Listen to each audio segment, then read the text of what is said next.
Amendement numéro 116. Les lieux d'exercice de la démocratie sont exclus formellement de la liste des lieux dans lesquels est exigé un pass sanitaire ou un pass vaccinal. Et j'ai envie de dire ce dicton qui dit « si vous n'aimez pas, n'en dégoûtez pas les autres ». Personne ne sera contraint d'appliquer un pass sanitaire dans les meetings politiques, mais donner par la loi la possibilité à ceux qui le souhaiteraient d'appliquer le pass sanitaire ne me semble pas contrevenir à aucun droit, encore moins à la Constitution des droits de l'homme ou je ne sais plus ce qui a été dit tout à l'heure.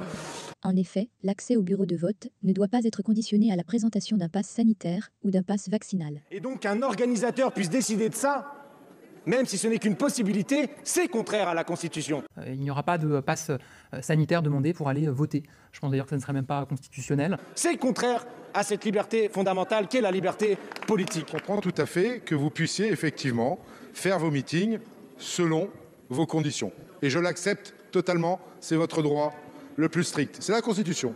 Entendez et souffrez, parce qu'on n'est pas en dictature, contrairement à ce que vous dites, entendez et souffrez que moi, je veuille, selon les amendements qui ont été déposés, pouvoir aussi organiser des meetings en vérifiant qu'effectivement, ceux qui rentrent dans la salle sont vaccinés, parce que je ne veux pas mettre en danger la santé de mes concitoyens. Monsieur Millième, bon, c'est votre liberté, je la respecte, de mettre une nappe autour du cou, parce que vous trouvez ça joli. Enfin, cette liberté-là, elle est acceptable.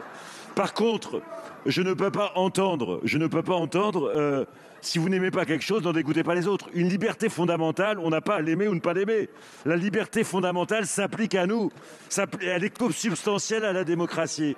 Enfin, on ne s'arrange pas, on n'amaudit pas, on n'amende pas une liberté fondamentale. Elle est supérieure. Et donc c'est ça le sujet.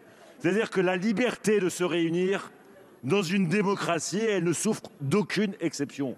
Sinon, ça s'appelle une dictature. Et donc voilà, c'est la différence entre mettre une nappe autour du cou et réaffirmer un attachement à une liberté fondamentale. Parce que la ficelle est trop grosse, c'est une possibilité, chacun voudra, pourra, fera comme il veut. Mais on vous a déjà vu à l'œuvre, avec vos histoires de jauge, à expliquer que ceux qui n'appliqueraient pas les desiderata de l'exécutif et du gouvernement seraient des irresponsables. Des irresponsables et donc des non-citoyens, comme l'a dit le président. C'est hors de question de rentrer dans ce jeu-là. Si vous n'aimez pas, n'en dégoûtez pas les autres.